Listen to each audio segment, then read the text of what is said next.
I hear a lot of different things nowadays about all the different builders that are out there, page builders for WordPress, whether it's Elementor or Oxygen, GeneratePress, Divi, Beaver Builder, Bricks, Breakdance. Like there's a ton, right? And I'm not here to tell you which one is the best or not because I haven't used everyone extensively. The one that I have used basically since the beginning of my career is Elementor Pro. And I've coupled it with 2 other plugins and it's been able to make pretty much everything I could possibly want. My name is Mark Joe Szymanski. This is MJSWP. I like to talk about issues and topics and different things that affect us as developers and agency owners. So in this video, I want to talk specifically about, I just want to be really quick and show you something that I have discovered here very recently as a developer who's been tenured at this for, like I said, almost 5 years. Definitely more of a ramp up period, so it's really been more like 3. But let me slide over here and we can we'll chat about a couple things here. Just to use as a visual aid, this is a website that I built, I want to say over 2 years ago, and it's just to show, the only reason I'm bringing this up is to show the evolution of my development style in WordPress, and to show you what a mature stack looks like versus an immature stack.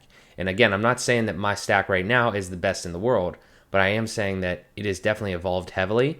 And I think a lot of times where people give, they are talk critically about Elementor and everything like that.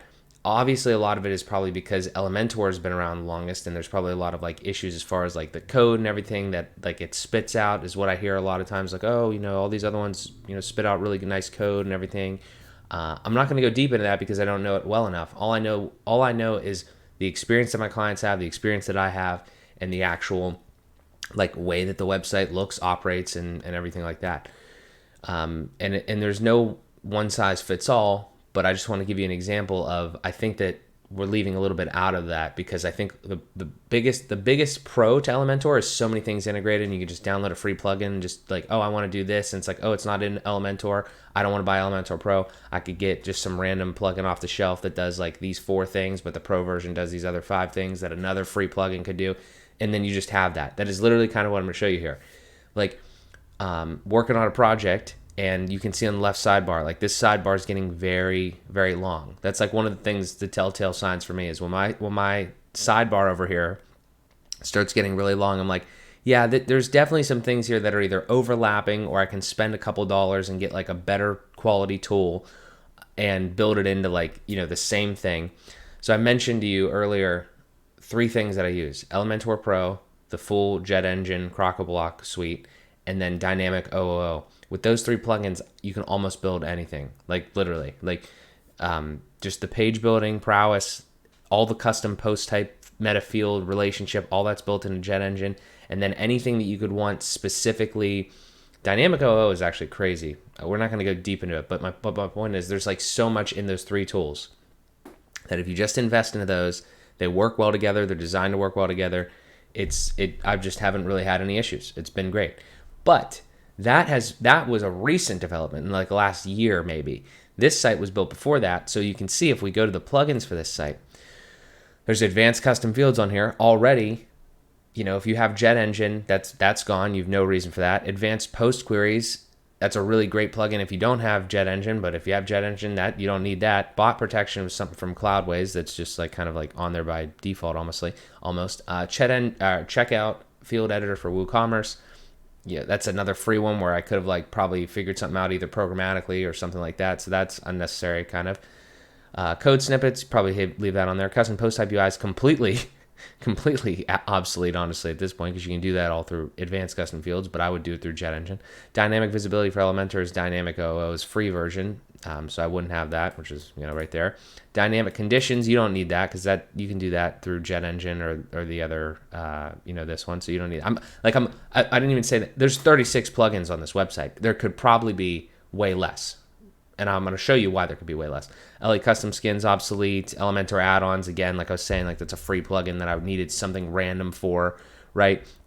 So my point is I look at this and I'm like, oh, Mark, you were so dumb, in the way that you did some of this stuff because you just didn't know about these newer tools that you could use and everything.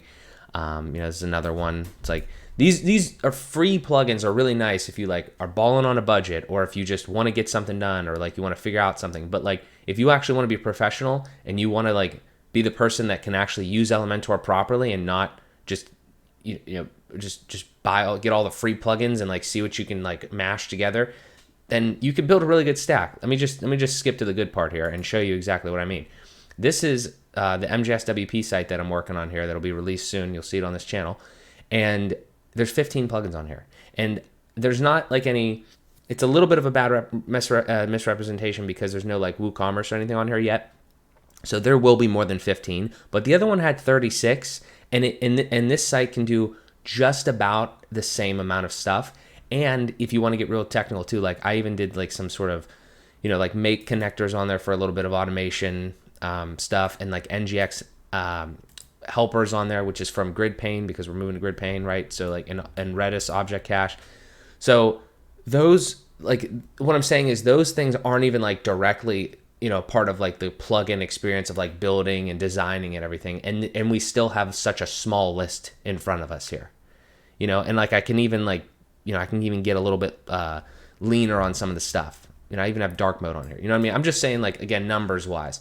My point here is like, you don't want a lot of plugins. Obviously, everybody should hopefully understand that. Like, you want to keep that as small as possible. The way you do that is you develop a good stack over time, or with the help of, maybe if you're in the position like before, I'll make more videos about exactly kind of like what these things do, and hopefully you can start to lean out your stack by investing a little bit in the tools that you use.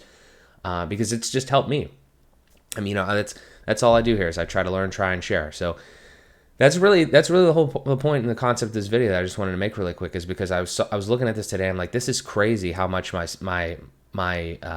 thought process, mindset, and my stack has evolved on all of this, and I haven't sacrificed anything that I could possibly, build or want to do. You could still do all the same stuff. And it just took a little bit of critical thought and a little bit of money, not even a lot of money, because these things are really affordable, especially if you really want to go and get lifetime licenses. It's a one-time investment on the ones that are available there. So again, that's crazy. You can just look at this. You can look at it in one screen. That's pretty wild. So yeah, that's really all I got, guys. I hope that was like just a helpful thought exercise. I didn't want to go super deep in this video, but that is something I would be thinking about. I'm actually going to do this, and maybe there'll be content related to it, but I hear so much about Oxygen, GeneratePress, and these things. And like, I understand where that's going. I don't want to go down this whole rabbit hole. I understand why these are the case, because they're like leaner or whatever. They spit out better code, or they're closer to like the actual WordPress editing, full site editing experience that people like want you to do. I get that. But until, in my personal opinion, I'll leave it at this, until WordPress itself, like the core of WordPress, is good enough to build directly in there like really well, it doesn't make any sense for me, because the projects that I do are seemingly, from everything that I've seen, cannot be handled in like a full site editing thing. Like, I'm going to need more plugins. I'm going to need things like that. Why am I going to make my life harder? And then also my sites are going to suffer because I'm going to have to be right back to the point of like early day Elementor, where you didn't have all of these things to put together. And that's where I'm at right now with this. So people give Elementor crap all the time. I've been critical of them as well over this run up of them not doing anything for the last, like, they've been good the last year, but like the prior year, they weren't really innovating at all. But I don't know. It's working well for me. Like, that's all I can say. It's working well for me. I'm anxious to hear some more opinions on like why GeneratePress is like way better and you should switch to it, or why Bricks is way better or whatever. But this stack right here is solid. Like, I mean, I don't have any issues with it, and you can make it fast. You can make pretty much whatever you want. That's all I got. I don't know. So let's have more of a conversation. If you have a comment, throw it down in the comment section below. I'd love to hear from you. But yeah, hopefully this was somewhat valuable just to get your brain churning here. And yeah, so that's all I got. Thank you guys so much for supporting the channel. I always appreciate it. And I'll talk to you in the next one.